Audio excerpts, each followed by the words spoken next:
Hey, good morning. It's Dr. Kenton Wakes Up. Today is Tuesday, September 24th, 2024. We're in the last 7 days of the month, so if you had a monthly goal, you got 7 more days to finish. Not to put any pressure on you, just stating facts. In the cup today, the Belloc mug is I don't know why it's so hard to remember. It's the same coffee every day almost. Signature Select Columbia. Today I made it in the Melita cone rather than a full pot in the percolator. It's still delicious. It's just, smaller portions, I guess. It's not that I need my coffee to be hot. I'll drink stone cold coffee. So today I woke up thinking, okay, I didn't sleep good last night, so let's start there. I thought that my day was going to be mostly,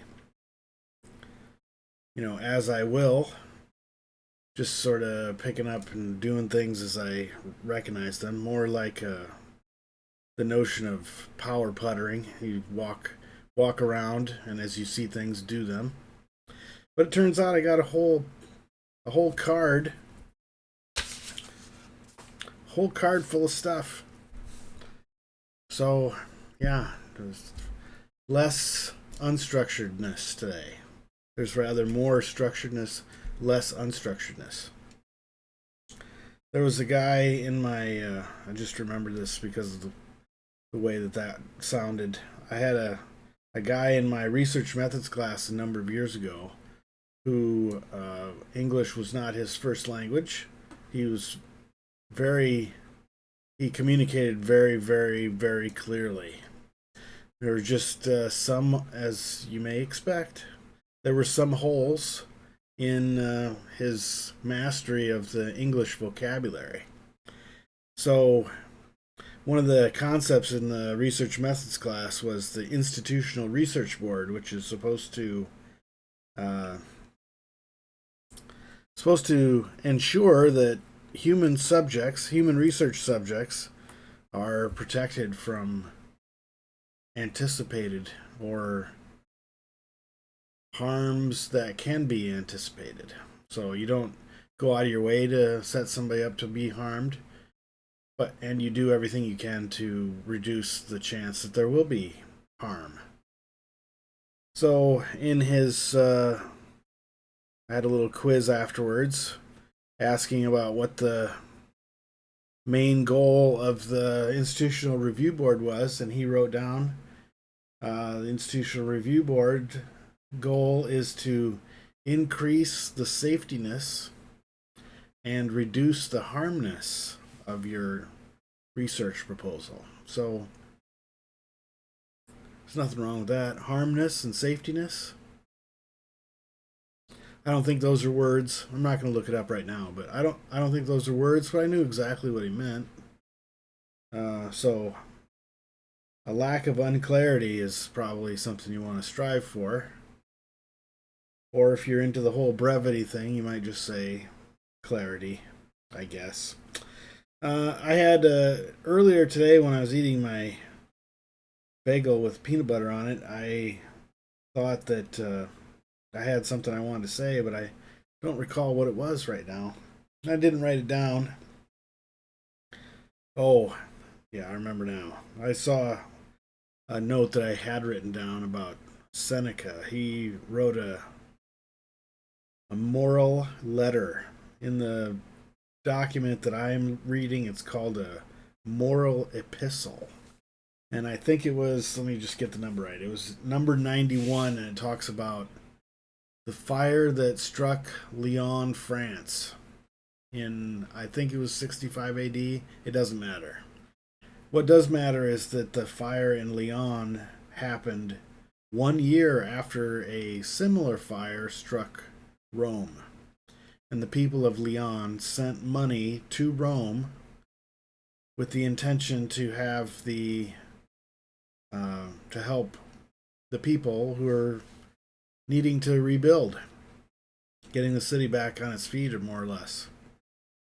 So 64 AD, there's a fire in Rome. Leon sends money. 65 AD, Rome's in Leon. Rome sends money. And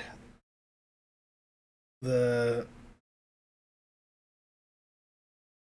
message of that is that you help somebody because they need help, not because you anticipate preserving yourself from it. And later, there's even an interpretation at the Ryan Holiday's Daily Stoic.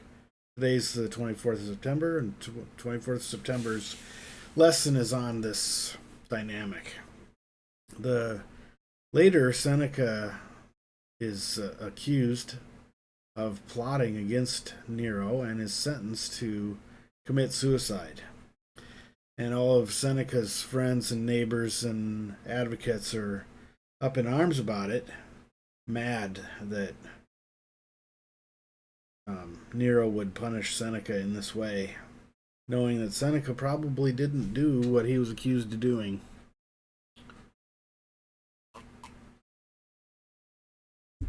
And Seneca's response to that is, do you not know about the cruelty of Nero? And that struck home because lately I've been struggling with, there's a difference between preparing for. I started paying attention to Stoicism because I thought it was a way to explain or justify my desire to be ready for any contingency. That's not what Stoicism actually is, though. What it is an acknowledgement that it's possible. Many contingencies are possible, and to expect that one of them may happen. But not to... What I did was I went down the rabbit hole with each of them, wasting a lot of time and effort and putting a lot of undue energy into something that just should have been acknowledged rather than had any attention paid to it. When you talk about attention in that way, it starts to sound like currency, doesn't it? Time and attention. That what you give your attention, you only have a limited amount. So, anyway, today's Daily Stoic rang a bell in the sense that I've been contending with this issue for a little while, being upset at myself for not anticipating every potential outcome. Well, that's not really the point of it. The point of it is to acknowledge that there are potential other outcomes and to not give undue, not to punish yourself or give undue amounts of pressure or importance to a particular outcome, to accept all outcomes and to just move forward. So anyway, this Tuesday the 24th of September 2024, all of a sudden it seems deep. Anyway, I have to start hitting this list. It's not going to take care of itself. I do have to write something down before I forget, though. One of the things that I have been working on is trying to keep track of the food I eat, and it does help with some of my potential to overeat. But one of the things that happens frequently is that I lose interest in the planning and thus just grab the thing that I can make easily with whatever I have at hand. And generally those kinds of things are not they are calorie dense, I should say. And that means that if I overeat at all, I'm going to eat too many or more calories than I would like. So what I wrote down was to come up with some sort of, there's got to be some sort of thing that basically cranks out a month worth of meals, a month worth of meal ideas, and then you just use that to create your shopping list. And I had something like that in my calendar at one point, just sort of like a repeating 20, I think it was 20 meals repeating. And I, for some reason, I don't have that anymore, but something like that. So I'm going to look for that maybe. And that's why I wrote it down.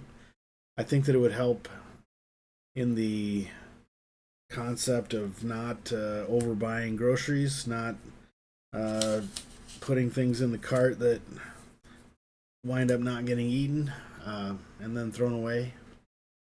Just a way to sort of smooth out the weekly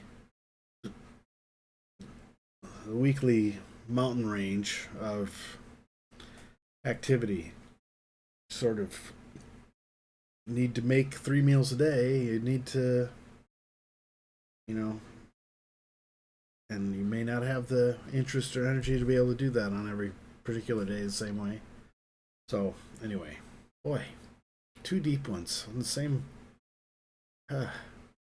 Tuesday, September 24th, 2024 might be an auspicious day. All right. Remember always, love you, bye.